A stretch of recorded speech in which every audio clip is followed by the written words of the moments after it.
नमस्ते, हमेशा खुश रहो विद्या। Myself, Dr. Anika Chaudhary, Assistant Professor, Department of Materia Medica, Faculty of Homeopathic Science, JBWU. Today topic is types of homeopathic materia medica, part 1. Since the discovery of homeopathy and proving of symptoms, different authors represent it in different ways. If we look back to the history of materia medica, an evolution take place in presenting materia medica by different authors. With the advancement of time, number of proved drugs increased. A lot of clinical symptoms of many drugs are introduced by different homeopaths. So many scholars of early and mid 19th century like Dr. Herring, Dr. R. Hughes, Dr. J.T. Kent tried to systemize the writing of materia medica symptoms, which resulted in different type of materia medica. Broadly, materia medica can be classified into two: unmodified type of materia medica, modified type of materia medica.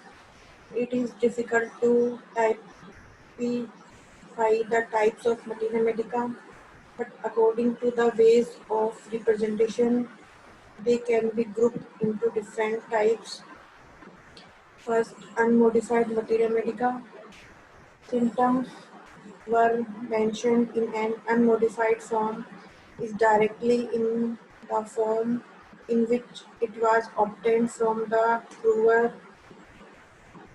Modified materia medica are schematic materia medica, keynote materia medica, materia medica of pharmacodynamic type, materia medica of physiological action, clinical materia medica, therapeutic materia medica, picture type materia medica, picture method of materia medica, comparative type, psychoanalysis, approach through periodic table, study of drug by analyzing the group, combined type, specialized type materia medica. First is schematic materia medica. Materia medica pura by Dr. Henneman. Chronic disease, their peculiar nature, and their homeopathic care by Dr. Henneman. The Encyclopedia of Pure Materia Medica by T.F. Allen. The Guiding Symptom of Our Materia Medica by C. Herring, 10 volumes. A Dictionary of Practice Materia Medica by J.H. Clarks. Merit of schematic type.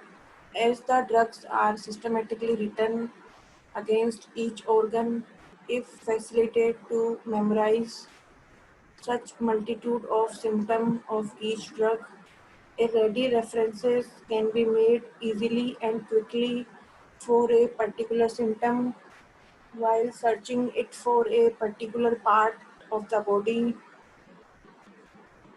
Demerits of schematic type.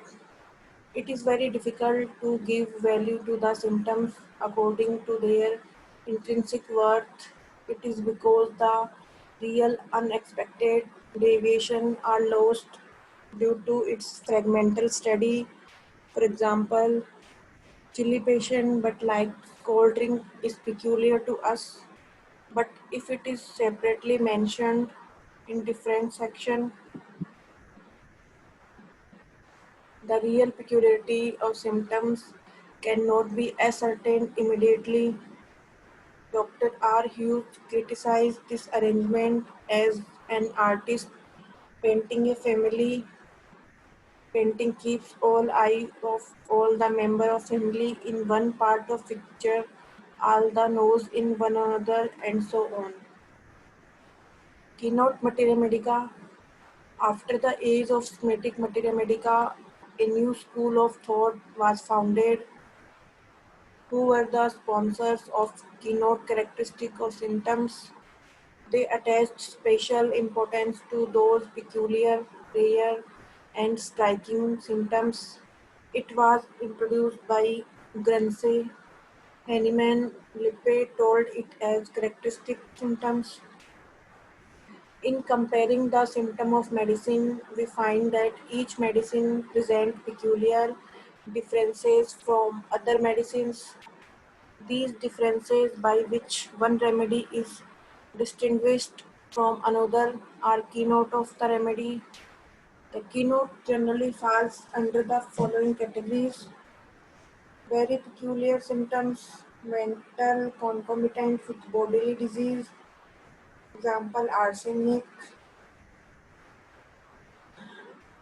precise locality, example capsicum mastocytitis, course and direction of pain sensation, example chilidonia, alternative symptoms, alternate constipation and diarrhea, opium, modalities, examples, keynote on leading remedies by HCLN 304 drugs, a primer of materia medica by TF Allen 265 drugs, a synoptic key to materia medica by CM Boger 323 drugs, leading symptoms of thousand remedies by M. Bhattacharya and Company, characteristic materia medica by W. H. Bird, keynote and redline symptom of materia medica by Lippe, characteristic of homeopathic materia medica by M. E. Douglas, merits of keynote materia medica.